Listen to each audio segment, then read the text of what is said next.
Hey, Kenya.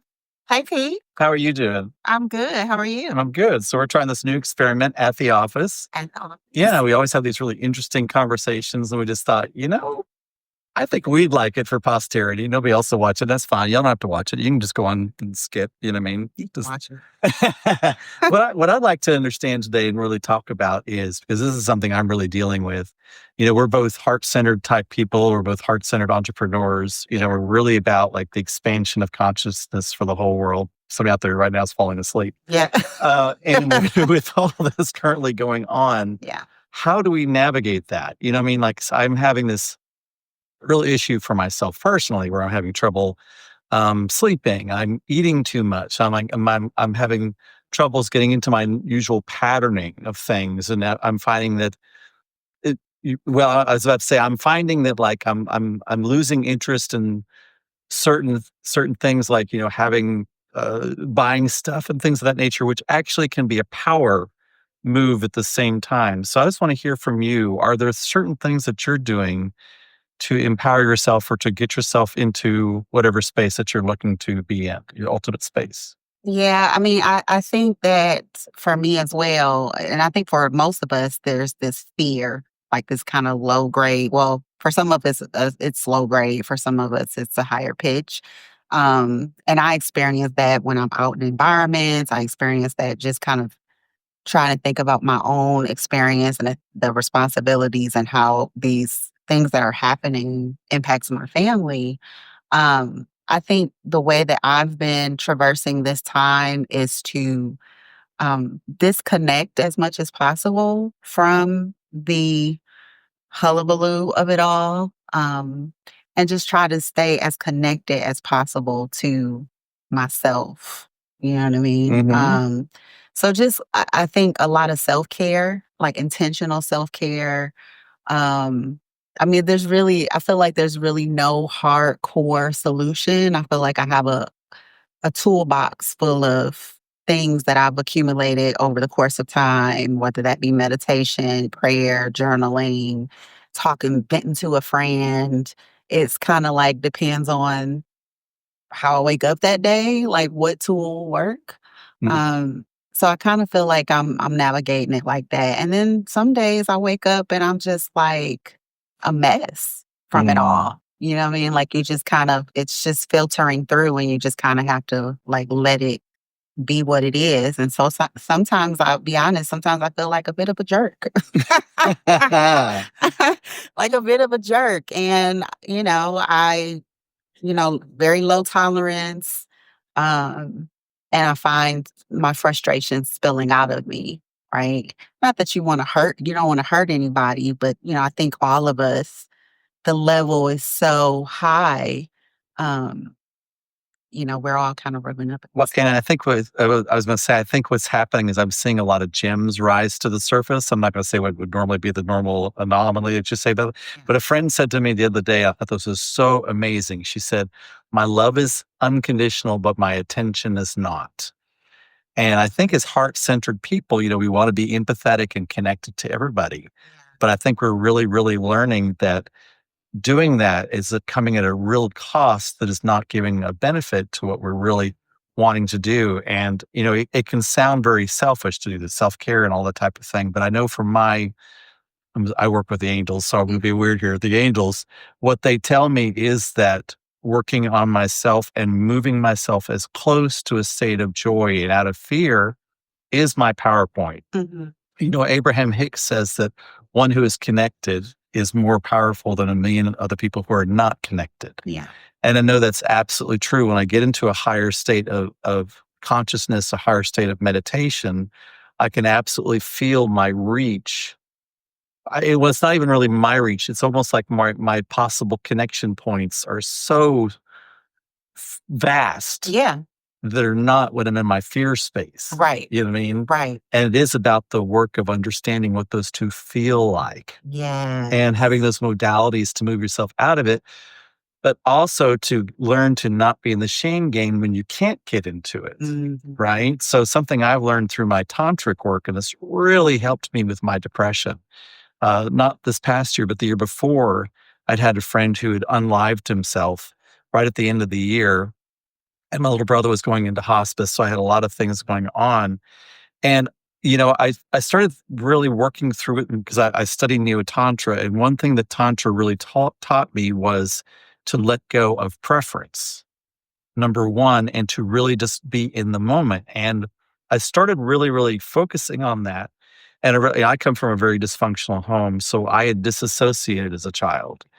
And I started realizing that I was actually in full presence and full awareness and in full pain.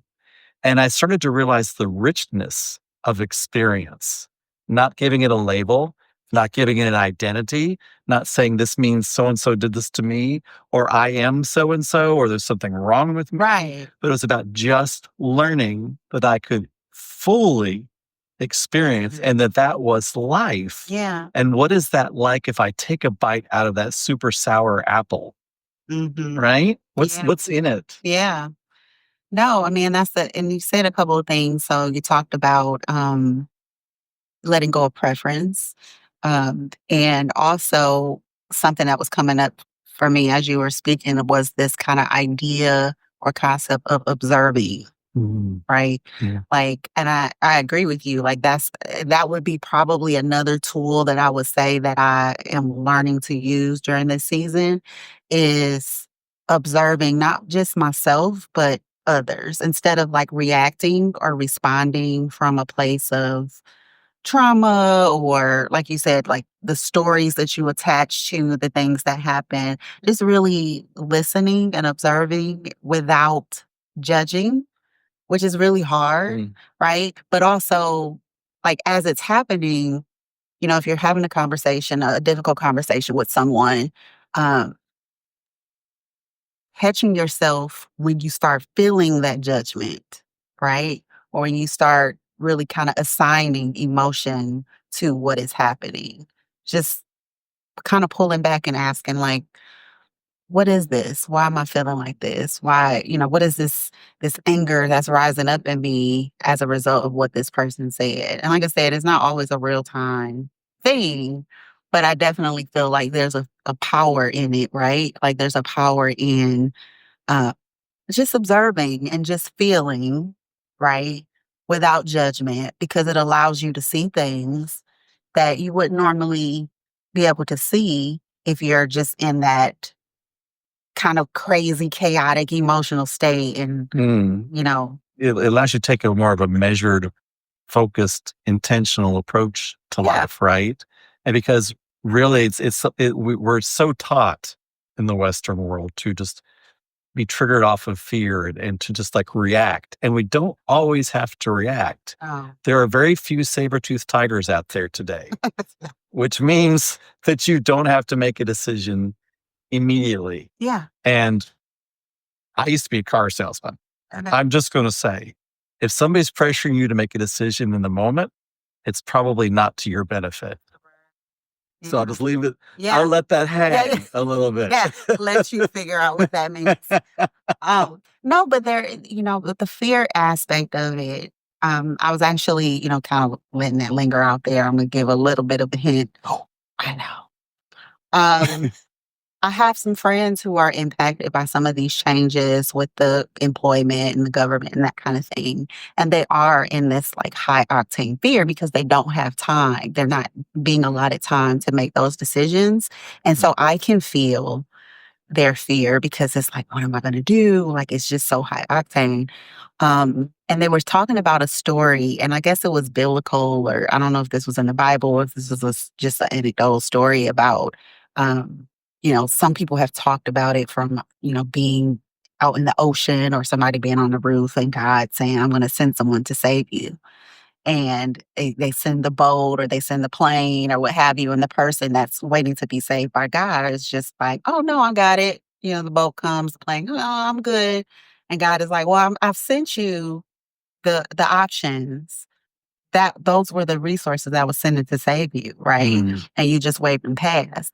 And so it got me thinking about, um, my own experience when I got divorced and I left with nothing, and it was such a hopeless, scary time, but all of the green lights were down paths that felt like either my ego didn't wanna go down because I didn't wanna go live in the projects.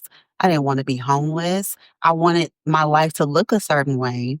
But, when God gave me all the options and opportunities, I was like, "No, I don't," "No, I'm good. No, I'm good." And I was only left with this one, kinda route. And so it was interesting because I was just in full on fear, and all the green lights were going down a path that I would consider to be dark. But after surrendering, right, I'm just surrendering to it. Like, this is just what it is. I have really no other choice. I can't see any other choice. I'm going to follow this path. And even though, you know, being homeless was not ideal, once I would surrender to the thing that I didn't want to do, it was like it opened up another door that maybe allowed me to kind of see something that I would have never been able to see if I had not surrendered, Mm. right? And I would just kind of keep finding these little doors that led me to a kind of like this open field. I know I'm mixing metaphors. I hope you're following me. But like this open field of opportunity that I would have never been able to get to any other way, right? And even through that time, I think it was such a sharpening time. It deepened my trust and faith in God, the universe, and myself. So there's, it's kind of, it sucks, right? Like it's not something we like to live in our little happy place, but sometimes these changes are necessary. Sometimes the fear can kind of woo us out of a place where we've been stagnant and really not on purpose. So that's Mm. another perspective to kind of look at that. Yes, I think what you're saying is that sometimes we don't recognize what blessings are, and I don't think we fully understand what faith means and also the power of grace. You know what I mean? I mean, you know, we both have those transitional stories in us, right? I mean, it was that moment, it was that night that I almost unlived myself, 2 days away from going to federal prison. It really flipped and changed for me, and so I Sound was like just we're having a telling some stories that they need background on. Like, I yeah, didn't even right. know that. So, but I just it was funny because I was in an organization, we were in a meeting, and somebody said something about prison. I said, actually, prison wasn't that bad. I kind of, it was kind of great. I mean, I'm saying it was like fun, Yeah, but I am saying that it was. I see there's like this complete flip turning point right there. And another thing that it did for me, and maybe this did this for you, is when you lose everything you then realize that you are resourceful, you're still alive, and so then when another challenge comes, you're like, you're tiny yeah, compared to what I've just gone through. yeah, So yeah, give me what you got. You know what yeah, I mean? Because I've found that many times blessings come wrapped in paper that looks like something that should be in the commode. yeah, And sometimes smelling with yeah, it. yeah. And you have to unwrap that. But I do not live in a world where there's not a gift in everything. There's a gift in everything. That's the world I live in. Yeah, Sometimes I just have to find the eyes to see it and the time and the presence to be aware of it. yeah. And I mean, I think that there's something to be said about how powerful we really are Mm. that we forget about unless and until we're forced to face some really Well, challenging. Marianne Williamson even talks about that, how we can be afraid because we can hide behind the wall of non-power. Yeah, You know? yeah, Because if we are truly powerful, then that means we have to take full, autonomy. We have to take full responsibility for everything. yeah, And so it becomes this dual thing of realizing that, yes, number one, you are powerful, but that also means you don't get to blame yourself if it doesn't come out the way you want it to. yeah. So it's everything is like as Buddha says, everything is a balance. Absolutely. Everything is that, and that is life. And I truly believe that life is a master's class and it's also short. And so just, just tapping into the idea that you can enjoy Yeah, every experience simply by relishing in its richness of experience. yeah. And I know that I know people are probably gonna say I'm very privileged, but I've had some really bad experiences too. There's probably this isn't a fight, see who had the worst experience, No, yeah. but I'm just gonna say that I have found that I can find a way to be immersed in every experience and find something from it. Yeah, and I mean, and that's the empowerment, right? I mean, I feel like as a society, a lot of us have been very privileged on some level, Mm. you know? Um, and it's very easy. I don't even think that we realize that we give our power away when we are expecting other people, other institutions to give us safety, to give us comfort, to give us Mm. validation. And then at some point they take it away because, they have autonomy to do that. And then we're like, wait, whoa, whoa, whoa, whoa, whoa. I've been getting this all this time. This has been making me comfortable. This has been making helping me to kind of navigate where I am, where I don't have to really step outside of my comfort zone, where I really have to poke the bear inside of me and see what's really in me and hold myself to that standard. You're taking this away. Now, what am I going to do? Mhm. Right. Um, but it really does give us an opportunity to get a peek into how powerful we really are. Mm. And it does take away, it doesn't take away the fear, but it allows us to navigate it more effectively, I think. I mean, when I look at my circumstance, like you said, like now when things happen, it's not that it's not scary. And I'll have my moments like where I'm like cowering in the corner, rocking back and forth, Mm. like in the fetal position. We've each held each other every Monday morning like, Oh, "Ah!" it's got but I mean, you do know that there's a limited time that you can be there before you have to do something, right? Whether that's kind of get to a place of I surrender. think you have to allow yourself a freak out tonight, Yeah, right? absolutely. I mean, we're human.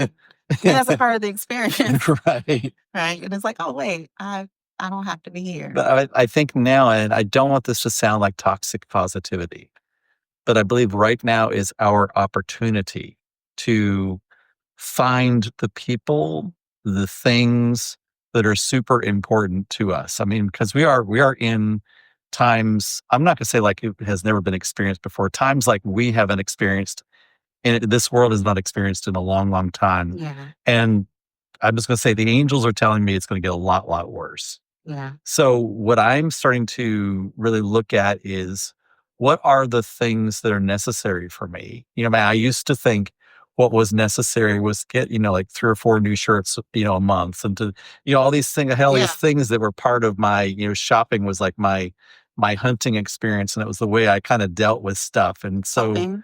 yeah, it was like a coping mechanism for me. So now it's like I'm realizing that I can let that go. And I even, the I'll just be honest. I'm queer in the South, and we have to kind of make our plans of what if it gets so bad we have to leave. So that I actually was sitting in my house the other day, looking around, being like, "What would I leave? Yeah, What don't I need?" And when I really got down to it, there was very little that would actually get packed in my car, and that's just wild to think of all this stuff that you spent an entire lifetime building up.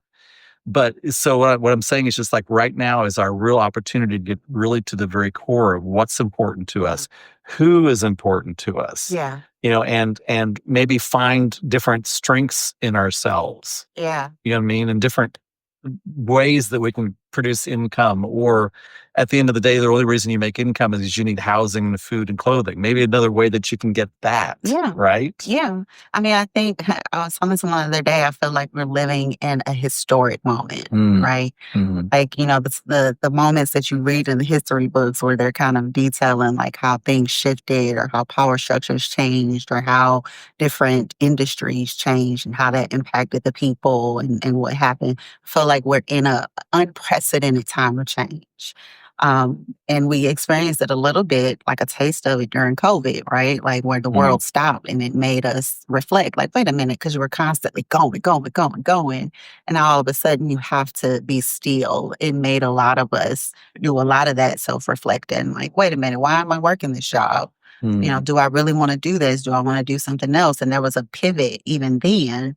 And so now I feel like, you know, when a lot of people realize, like, oh, nothing is really guaranteed, like all the safe jobs and all the safe places, the safe marriages, right? Like they're not guaranteed. You know, people can change their mind, companies can change their mind, governments can change their mind, right? And take everything that you've been used to away. So it really does call us to really reflect on, all right, like, is it really smart of me to kind of put all my dependence on, Mhm. in these one particular in these different areas? And like you said, like what is important, to me, Mhm. you know?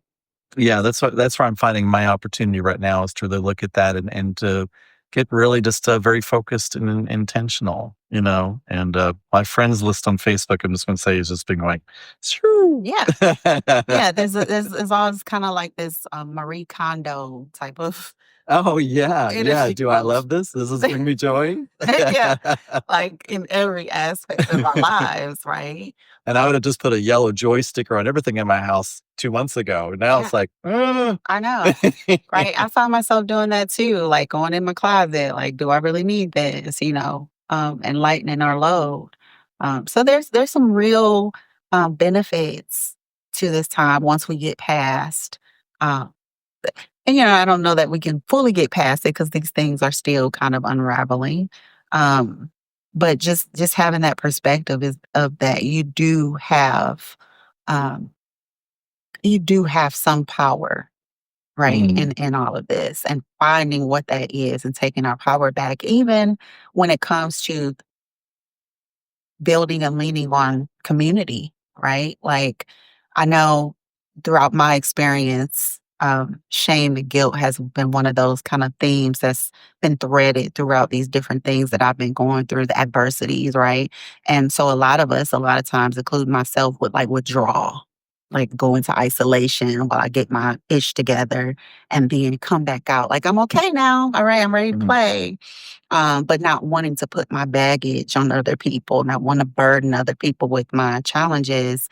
And now I'm at a place where, like, I'm like, listen, hey, I am not okay. Let me just let you know. Like, do we want to come over? Do we want to have a drink? Like, you know what I mean? Like, I don't want to be here by myself. And I think a lot, even a lot of my friends, my Black women friends are that your strong friends who also self isolate whenever they're having really hard times. We're all kind of coming together like, listen, that's not what we need right now. We need to come together. mhm, So if you need something, let me know what you need. And we won't let each other isolate anymore. It's like, okay, I'm having a hard time. Okay, I'm coming over. Like, what mm, do you need? We're gonna come over with, and maybe you just need a laugh. Maybe you need to cry. Maybe you just need company to someone to sit with you. But I think this is definitely an opportunity for us to learn because I feel like COVID kind of was that isolation. Sometimes you isolated with people. Sometimes it mm, was just, but now I feel like this time it's really calling us to come together. mm. What do you think? Oh, well, I've come together intentionally, right? I think so it's not about the numbers, it's about Yes. and I don't wanna, like, put people like there's no No. label, but it's like quality of the relationship, not quality of the person. Mhm. You know what I mean? And, one thing that's been very important for me lately is that I've started separating people's actions, attitudes, opinions Yeah. from them as people. Because I think one of the most damaging things, and it's something that you see as a Black woman, something I see as a queer person, we become othered, Yeah. right? We Yeah. become stripped of Yeah. all or part of our humanity, and therefore becomes easier Mm. to do things to us, right? And so I don't want to even do that for somebody that I don't align with politically. I'm not going to do that. Yeah. I am going to go against your opinion and your actions and Right. your words, Right. but I separate that from your humanity, Yeah. right? Yeah. So that's not easy, and I'm not perfect at it either. But I think it's very important, to see as we can do it because at the end of the day, we're at this in this tiny little blue ball out in the middle of nowhere. And I heard a cosmologist explain this one time. We were in the backwaters of one of the smallest galaxies in the back end of like we were Yeah. we were like podunk Yeah.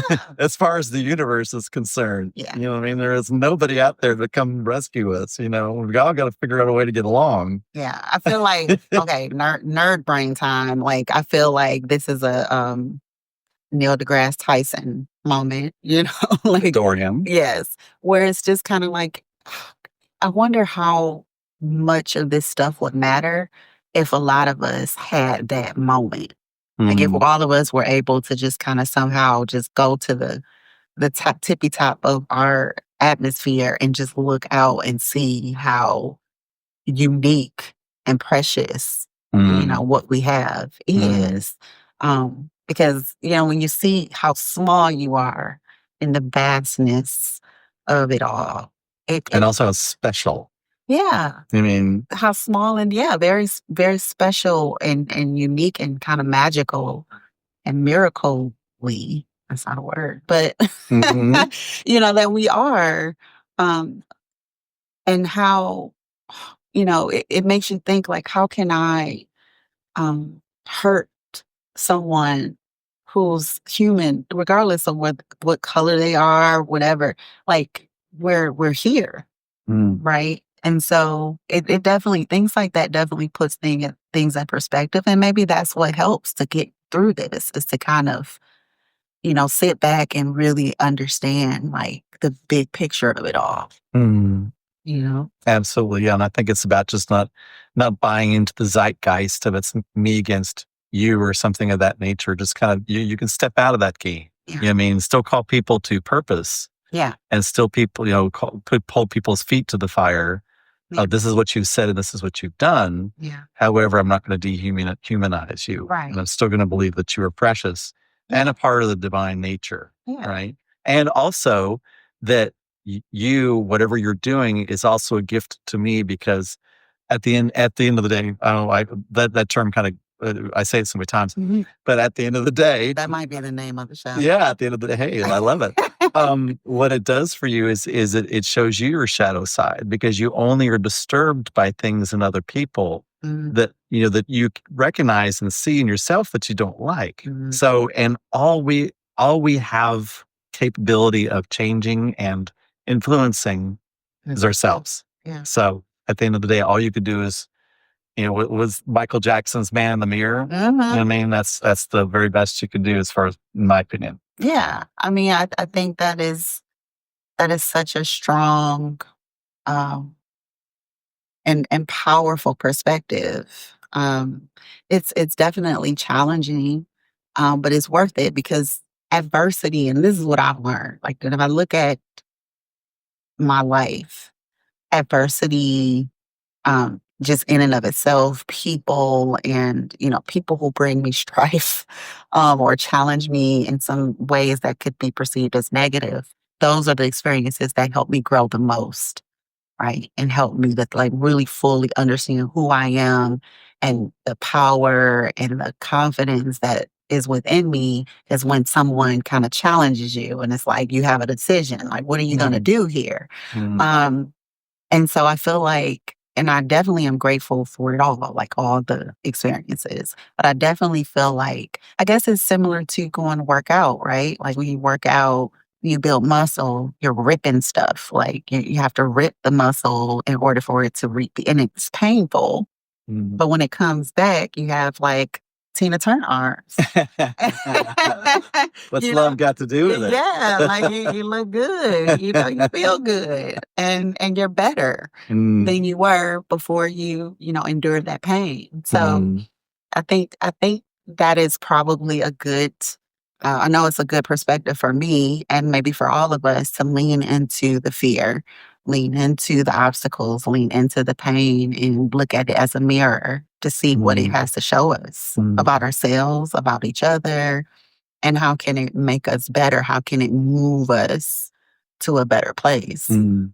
So what I would love to hear from you guys is what do you do to empower yourself, Yeah. right? What kind of modalities, how do you navigate through the world and whatever you call it, whether it's like hope or joy or love space or whatever or your own self-empowerment, how do you do that? Because I think as we come together and we see reflections of each other and how each other does it, it takes community, Yeah. and I On think both that's what sides. Kenya and I really would like to really build is a community. You know what I mean? Who is a safe space that we can all grow together. And I think even in that community, something that's probably even more important and challenging is communication Mm, within, like what you meant when you mentioned like being very intentional about the quality of the community and relationships that you're creating. And the quality can only improve if we start to learn how to communicate, right? mm, I mean, I think that's something we all, especially communicating through our trauma, communicating, learning how to process and listen to one another and allow each other and ourselves to be fully expressed. mm, And, instead of like talking at each other, how can we listen to each other for understanding with the purpose of moving forward with a stronger connection? I think that is something that, if you think about across races, across um, sexual preferences, across gender, right? Like we struggle with as a society, as a nation, as a globally, like just learning, knowing how to communicate, mm, right? It seems to be easier to just, I don't like what you have to say. This is where I am. And like you said, otherizing you. You are an alien and we don't like aliens. And I don't want to hear what you have to say. But there's something, I think all of us are just trying to express some pain. We're trying to get it out. And mm, sometimes it comes out you know, as a quirk or as even as an attack or as misogynistic or as racist or whatever. If you really mm, kind of peel back the layers, you'll find some experience or some story if there's an opportunity for that individual to be heard or even to hear themselves. Because I don't know that we always know where this anger or rage or bias is really coming from. It mm. just kind of comes out. It takes a brave person to look at that, Yeah. at their own inner rage and anger Yeah. and biases and all the other Yeah. gooky stuff in there. Yeah. But you're not gonna wanna look at it if you're in a conversation with somebody who's not looking at theirs and they're yelling at you and Mhm, you're yelling at them. I think the only way that it's possible to start breaking that down is if you do have someone, or some people who have had some experience of unpacking that, who are, solid enough in who they are, and where they are to be okay with letting you be quiet and mm, letting you say your piece, although not disrespectful, but letting the silence kind of mhm, speak. mhm. Yeah. It's a something we use in neo tantra, active listening, Mhm. where you're not doing that normal Western thing where you wanna fix. Yeah, yeah, yeah. You know what I mean? You're Yeah. not even supposed to hand them a box of tissues. That's against the rules. Like, they can go get their own box. It's like might be a box of tissues there, but it's not your job Yeah. because that also when a lot of times, and I know people usually mean nice by it, but a lot of times you're like adding shame to somebody's tears. Like, "Oh, you're crying. You need to fix that." Right. And they're already probably wanting to do that. Like, I don't want to cry. I don't wanna Yeah, yeah, like, yeah. I mean, trying to stop themselves. Mhm, Yeah. That reminds me, I have a girlfriend that teaches empathy classes. mhm, And one of the exercises she would take us through is, I would ask you, you know, you would share something that's going on in your life, something that's challenging. And then I would ask you if it's okay for me to, kind of respond to whatever it was that you shared with me. And the whole goal is for me to be empathetic, to hold your heavy with you. mhm, Right. And so it's very interesting because when we go through the exercise, you will see people, it'll start off like, Pete, I'm so sorry. I'm so sorry that you are experiencing that. I can imagine that how hard. So the whole goal is for me to put myself into your shoes. mm, But then what will happen is I might go to, yeah, but you are a child of God and you're amazing and you're magical and blah, blah, blah. Right. And so she would stop you and she would say, okay, that's great, but that's not what we need right now. right? Because Mhm. what's happening is I'm uncomfortable with the fact that you are in a place, and Mhm. I wanna get you out of that place so I can not feel, because 'cause I'm feeling it. I Mhm. want you to I wanna lift you out of that place so it feels I don't feel uncomfortable. But empathy does call you to be like, And there could be magic in that uncomfortable space. "Yeah, yeah, Absolutely.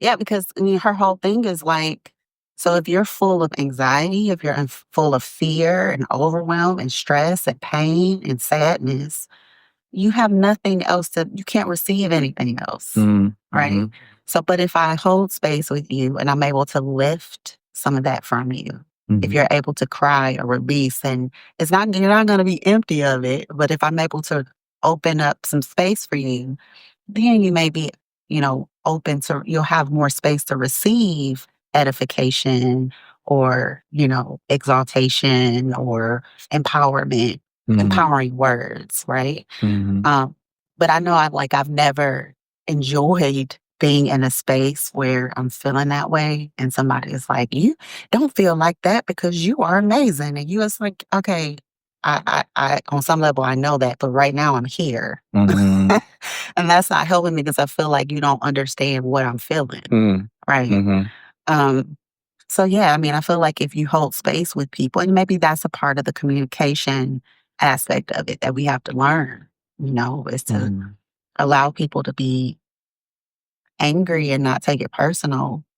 I saw that play out in like racial conversations a lot where, you come together to have a conversation and like a African American person may say, I've had this happen, I've experienced this bias or whatever, and then you have a white person like, well, I'm not racist, and I feel, and it's like, yeah, but that you have to understand that that individual is used to people not listening to them. So if mhm, you see them pouring out anger, rage, or frustration, it's not necessarily directed at you. It's mhm, just that all of a sudden there's somebody listening to me and there's a space. So now I just get to kind of, you know, mhm, and mhm, so sometimes it's just okay to like we go back to the observer thing, like just observe, no judgment, let the person get it out, and then, unpack it from there. But just mhm. try not to take it as a personal attack because that's kind of where all the crazy stuff starts to unravel. Craziness. All the crazy. And then nothing happens, but everybody just kind of walks away mad and nothing's resolved. Mm, I mean, I guess it's a process. It's all a process. yeah. Well, do you have any final thoughts before we go today? Um, I don't know. Yeah, I would just say breathe. Breathe that's a good. Yeah. There's so much power in breath. It sounds stupid, but there really, truly is if you haven't used it before. So I guess this has been at the end of the day. At the end of the I guess we day. figured out the name of the show. Yes. Leave your comments below. Let us know how you empower yourself. And let's see what we get up to next week. All right. Bye for now. Bye for now.